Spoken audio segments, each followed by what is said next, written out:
Agora, em contrapartida, há umas semanas atrás, acho que uns 15 dias atrás, eu estava assistindo uma reportagem que mostrava um representante da Associação dos Planos de Saúde dizendo do quanto que a associação estava já conversando com o governo para eles terem a opção de trazerem as vacinas. Mais ou menos 35 milhões de brasileiros têm planos de saúde e que aí já vacinaria esses 35 milhões de brasileiros e, em contrapartida, o acordo seria que 50% de todas as vacinas que os planos de saúde trouxessem, que iria para o sistema público.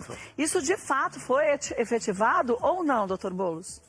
Não, não foi. Não foi? Isso não é uma situação tão simples de discutir, porque você vai dividir os brasileiros em primeira e segunda categoria. Se você vai pegar para as instituições privadas, seja plano de saúde, sendo clínicas de imunização que querem importar vacinas, você vai priorizar as pessoas que têm recursos, enquanto as pessoas mais pobres, que são as mais afetadas, que têm maior risco de morrer e morte, não receberão vacina.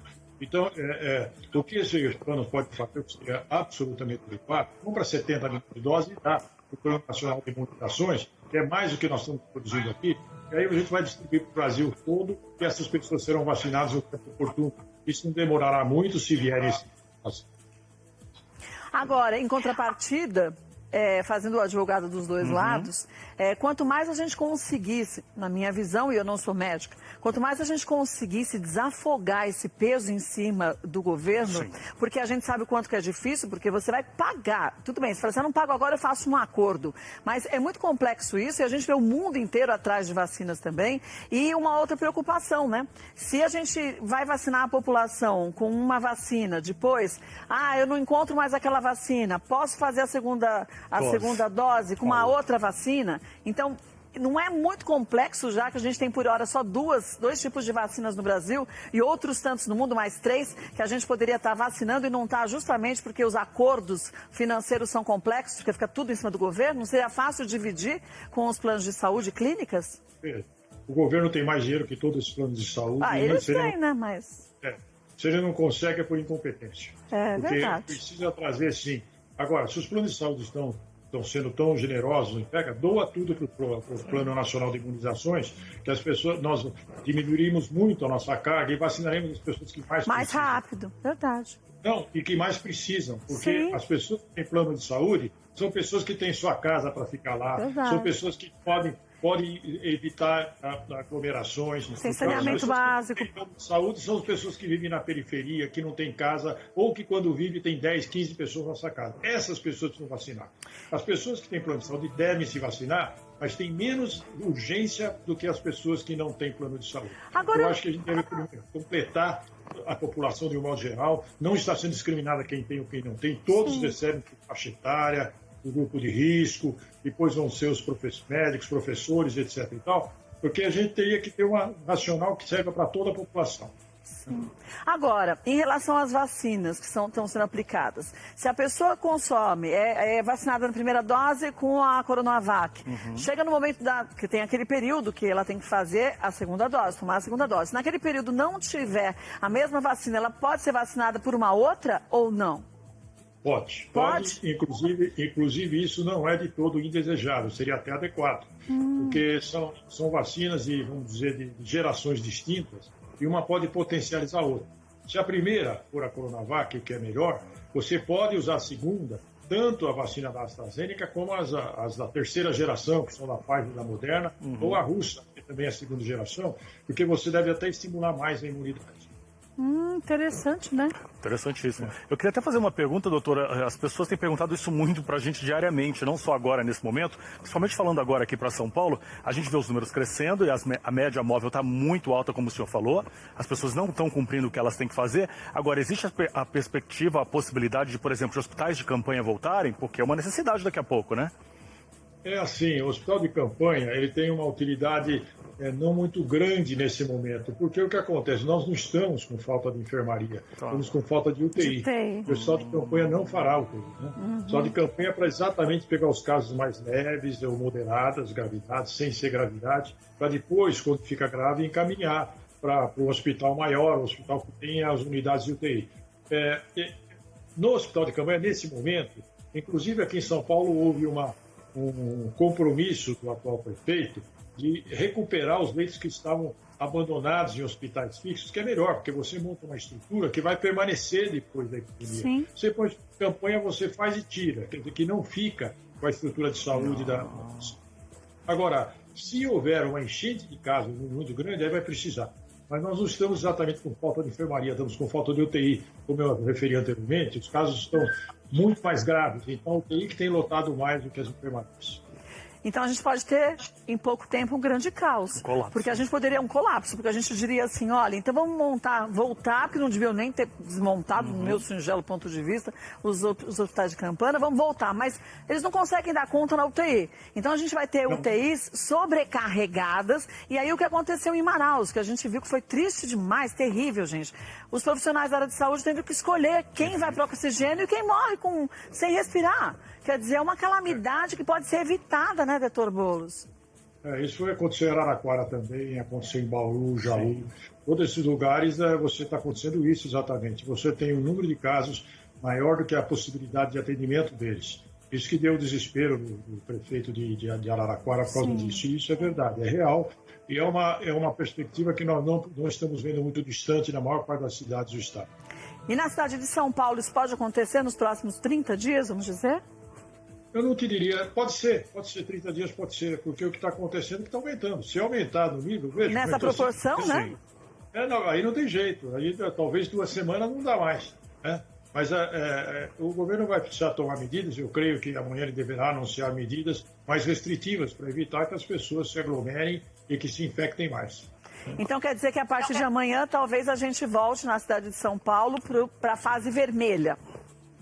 Não sei, isso eu não tenho a mínima ideia do que vai acontecer, porque as recomendações são discutidas em nível do Ministério e do governador, né? Então eles vão decidir amanhã exatamente qual vai ser o que vai acontecer. E nem sei se muda de cor, mas vão ter que ter medidas que restringam a circulação de pessoas, essas coisas todas que provavelmente ele deverá anunciar amanhã. Ajustes, né? Hipoteticamente falando, doutor Boulos, vamos supor que o senhor fosse o governador, que o senhor fosse o prefeito aqui da cidade de São Paulo. O que o senhor faria com essa cidade, com esse estado? Veja, eu já comentei isso, não tem nenhum problema eu falar, porque nós conversamos isso até na época com o governador e com seus secretários. Claro que como assessores, nós vamos nos ater a discutir orientações técnicas que ele vai utilizar ou não. Mas como professores universitários, pesquisadores e profissionais de saúde, nós temos que defender a nossa posição. Eu claramente, algum tempo atrás, eu teria não liberado, mas restringido a circulação de pessoas para evitar a situação que nós estamos tendo em algumas cidades e que podemos ter agora. Essa restrição é visando apenas o olhar da saúde. Sim. Eu entendo que você tem que ter o olhar econômico, socioeconômico também, e isso é fundamental. Mas nós, da área de saúde, achamos que quanto mais doentes você ter, vai afetar cada vez mais o setor socioeconômico. Então, o ideal para você segurar tudo é você, primeiro, evitar o caos da saúde, para que as pessoas possam, inclusive, não só viver, mas que possam também sair, fazer suas compras, ir ao supermercado, ou seja, movimentar a economia. E para isso você precisa abaixar o nível da epidemia. Aliás, o secretário Meirelles, na reunião, a gente falou isso aqui. Nosso problema não é financeiro, a epidemia, é quando o coronavírus. Quando nós conseguimos segurar o coronavírus, a parte nunca voltará ao normal. Agora, a gente viu, baseado no que o senhor acabou de falar, o que Portugal fez, né? Sim. Meu cunhado mora em Lisboa. Então, o que acontece? Você não podia sair de um bairro para o outro. E não podia, pronto.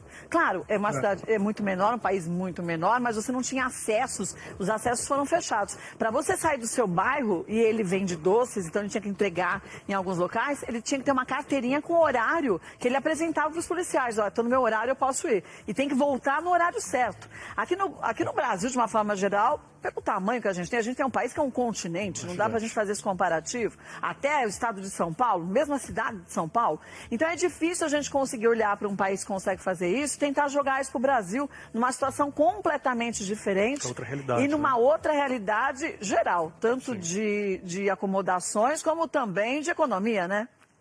Não, é uma realidade política distinta. Você também. veja, para fazer o lockdown, como Portugal fez, como a Inglaterra fez, você precisa ter o exército nas ruas. Desde quando o exército brasileiro, com esse presidente, vai ajudar o governo de São Paulo? Não tem jeito. Então nós nunca discutimos a sério essa história do lockdown por causa disso. Só a polícia militar não consegue, precisa ter exército. Não dá. Então, provavelmente, nós sabemos que essa descoordenação política, essas dificuldades políticas de convivência tem, de uma certa maneira, influenciado muito o desenrolar da epidemia também. O que é terrível, porque pandemia não é hora que a gente discute ideologia política. Nenhuma. É que a gente faz o que tem que ser feito para a gente salvar a população, porque essa é uma obrigação, né, do governo de uma forma geral. E, infelizmente, cada um fica batendo a cabeça, defendendo suas ideologias. Enquanto isso, as pessoas vão indo, vão morrendo, cada um pensando lá em 2022, nas eleições, que eu vou fazer para eu passar bonito nisso. Enquanto isso, mais de 247 mil brasileiros que já morreram. Perderam a vida. Né, doutor Boulos? Você vê, às vezes nós temos essas ironias do destino. Um dos maiores defensores vamos dizer, do negacionismo do presidente, que é um empresário aí, ele teve o Covid, a esposa dele teve o Covid e a mãe dele teve o Covid também. Ela morreu. Morreu a mãe dele. Então. Eu até tenho uma pergunta. Agora, que pergunta? Caiu aí, tá tudo bem, doutor? Caiu. Doutor, eu queria fazer uma pergunta, na verdade, um questionamento. Qual é o questionamento? Significa que a pessoa que foi responsável pelo nascimento dele, ele, ao contrário, foi corresponsável pela morte dela. Mas é o que acontece com muitos jovens, né, doutor Boulos, que acabam indo para as festas e tudo mais, sem se conscientizar do quanto que a gente pode estar a responsabilidade passando para as outras pessoas. Que uma pergunta Vamos lá, não, doutor, a gente fica lendo, né, e se abastecendo de muitas informações nesse momento, e conversando com muitas pessoas. Uma dúvida que já me foi questionada, e aqui queria ver se o senhor ajudava a gente a esclarecer isso, que talvez em alguns lugares do mundo, em alguns países, escolheram, assim, outras prioridades na hora da vacinação. Claro, o pessoal de frente ali, como o pessoal da saúde, mas também os trabalhadores de maneira geral, aquelas pessoas que precisam movimentar a economia, precisam sair. E o pessoal que tem carteira assinada, bom, que tem que sustentar tudo. E aí deixaram, por exemplo, assim, os idosos ou outras pessoas para um outro momento. Como é que o senhor, como profissional de saúde que avalia? Talvez a gente deveria ter ido por outro caminho ou não? Ou é uma loucura do mundo? O que a gente fala? Quase todos os países optaram pelo que nós estamos fazendo, vacinar primeiro os idosos. Por que os idosos? Porque é os que morrem mais. Sim. Nós temos aí quase 85% das mortes são idosos. Então, a primeira coisa é salvar vidas. Se você conseguir vacinar os profissionais de saúde, que são os que estão mais na linha de frente, e os idosos, você diminui muito a taxa de mortalidade. E a partir daí você vai vendo com categorias específicas, por exemplo, professores que estão tendo surtos nas escolas, professores precisam ser vacinados. Aí você tem que pegar outros profissionais para aquecer a economia. Mas você tem que ver por prioridade e risco para manter as pessoas com mais saúde. E no caso específico, é muito difícil você não pôr o profissional de saúde idosos em primeiro lugar no mundo todo. Tá. Cíntia tem uma pergunta para o doutor Boulos, Cíntia? Tá ouvindo? Tudo tão esclarecedor, né, Kátia? Sim, ótimo, né? Sim, e é tudo muito esclarecedor por parte do Dr. Boulos e vem trazendo perguntas à nossa mente também e que eu também ouço. Porque hoje o governador aqui pela manhã no Instituto garantiu que até o dia 5 de março, quase 6 milhões de doses também serão entregues ao governo federal.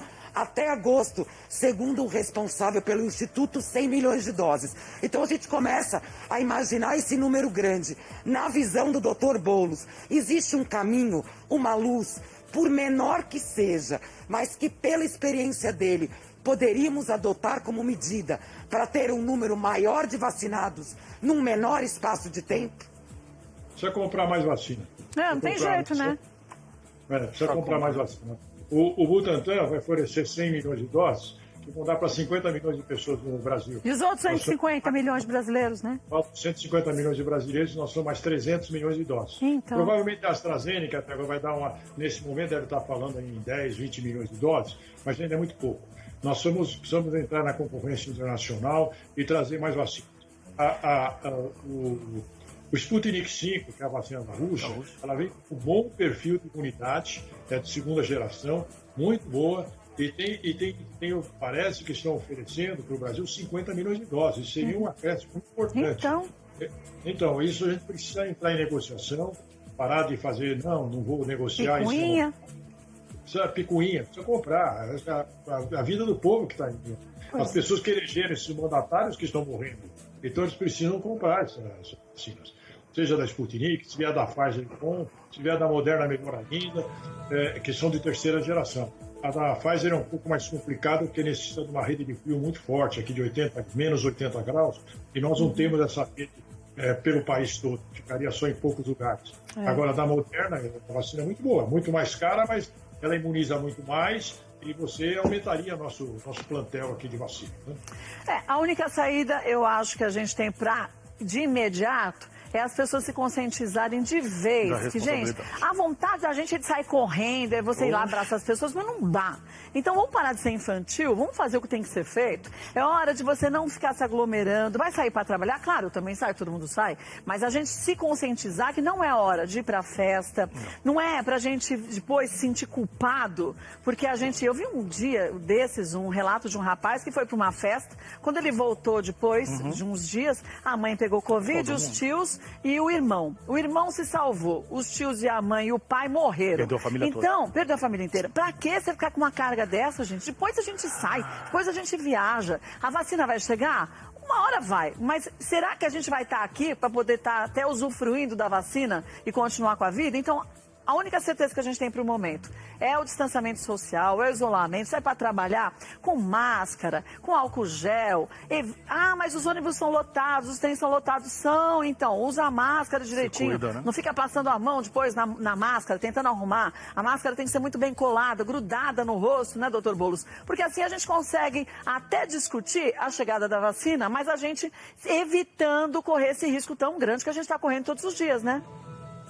Até chegar a vacina para todos, ou pelo menos para um grande contingente, nós vamos ter aumento da taxa de transmissão. Então... Nós estamos prevendo, com essa vacinação que está sendo feita, ela vai causar algum impacto a partir de abril e maio. Então, em abril e maio, nós devemos chegar no pico e começar a retroceder a taxa de infecção.